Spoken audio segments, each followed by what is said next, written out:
ఇవాళ బళ్ళల్లో మధ్యాహ్న భోజనం ముఖ్యమైనది, చదువు మధ్యాహ్నం అయిపోయింది. చదువు ఎవడికి అక్కల్లా. భోజనంలో గుడ్డెట్టారా, గడిది గుడ్డెట్టారా, అన్నం తినేవాడు కోడిగుడ్డు పెట్టడం ఏంటంటే బుద్ధి ఉందా లేదా? చదువుకోమని లేకపోతే వెళ్ళిపోమని చెప్పండి. కోడిగుడ్డు కోసం వస్తావు నువ్వు. పైగా ఈ గుడ్లు లెక్క రాయాలి మాస్టర్లు, వాళ్ళ కర్మ కాలిపోయి. చదువు చెప్పక్కల్లా. ఎన్ని గుడ్లు వెళ్ళాయి, ఎన్ని గుడ్లు మిగిలాయి, ఎన్ని గుడ్లు మధ్యలో పేలాయి, ఎన్ని గుడ్లు ఈ మాస్టర్ తినేసాడు. ఇంక వీడు చదువు ఎందుకు చెబుతాడండి? అసలు పిల్లలకి భోజనం పెట్టడం ఏంటంటే వాళ్ళ భోజనాలు వాళ్ళని తెచ్చుకోవాలి, లేదా మానేమానండి. అంటే పిల్లలకు భోజనం పెట్టి పుస్తకాలు ఇచ్చి యూనిఫార్మ్ ఇన్ని ఇస్తే వాడు చదువుతాడా? శోభనం పెళ్లి కొడుకులో మంచం ఎక్కి కూర్చుంటాడు. ఎందుకు చదువుతాడు వాడు? విద్యార్థికి ఎన్ని సౌకర్యాలా అవసరమా? చదువు రావట్లేదు ఎవరికి, భోజనాలే వస్తున్నాయి. పైగా అందులో బల్లి పడింది, పిల్లి పడింది, పడదా?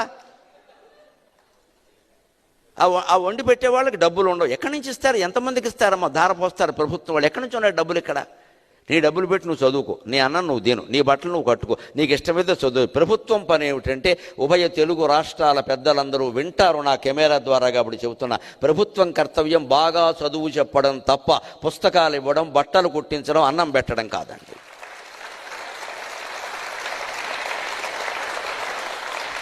మేము ఖచ్చితంగా చదువు చెప్పిస్తాం, నీ జీవితానికి బాధ్యత వహిస్తాం. నీకు నమ్మకం ఉంటే రా, లేకపోతే వెళ్ళిపో.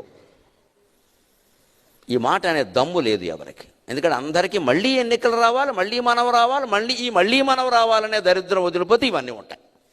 మళ్ళీ నువ్వే ఎందుకు రావాలి, ఇంకొకడు వస్తాడు, నీకు అనవసరం.